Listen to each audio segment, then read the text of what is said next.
welcome back everyone again to my channel. Today's topic, I wanted to talk about an immune-related molecule that most people should be familiar with, and that is histamine. And to be real with you, histamine reactions have always been a confusing topic to me. We all know that histamine is involved in allergy symptoms, and anyone that takes an antihistamine medication such as Zyrtec for seasonal allergy knows this. But did you know that histamine can affect the brain as well, and that it can even be a cause of insomnia? And while there are many cases of insomnia with a histamine imbalance, often regular supplements and medications will have little to no effect. And so why does histamine cause insomnia? Because it acts as an excitatory neurotransmitter in the brain, affecting thoughts and emotions. And since histamine has an alertness aspect to it, excess histamine in the nervous system can also generate symptoms of panic and anxiety. So another question to ask is, why would histamine be in the brain? And this is because histamine is produced by immune cells called mast cells. And these cells are in every part of our body, and they release histamine.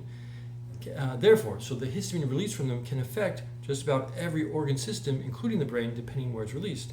The symptoms will depend on where these mast cells release the histamine. And it is important to know that histamine acts to cause vasodilation, or the widening of blood vessels.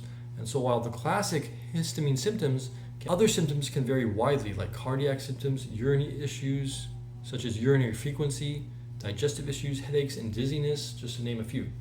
And so some histamine imbalances can be difficult to identify, and often symptoms will overlap with other imbalances. And while over-the-counter antihistamines can often work well, just know they're acting like a band-aid. And the real healing comes from the nitty-gritty work, such as healing the gut and improving digestion and avoiding foods high in histamine. Healing leaky gut can be a powerful way to overcome histamine imbalance, and that is because the enzyme diamine oxidase, or DAO, degrades histamine. And DAO is found in high concentrations in the gastrointestinal mucosa, or the gut lining. So if your gut is inflamed, like from a lack of dietary fiber causing leaky gut, the DAO enzyme is not there, and therefore, as you heal your gut lining, you can become more tolerant to various foods high in histamine, and histamine levels will go down in your body because you are enabling the DAO enzyme to function, since it is located in the intestinal lining, and symptoms of histamine should improve. Could healing your gut by doing things such as increasing healthy fibers in your diet actually help to support conditions such as insomnia and anxiety? I would say quite possibly, although the effect will not be immediate like taking an antihistamine medication will. So that's all I got for today. Please don't forget to like and subscribe, and please check out my new book, A Practical Weight Loss Guide for Those Who Tried Everything: The Mindset, the Science, the Plan, the Power, now available on Amazon. Be well.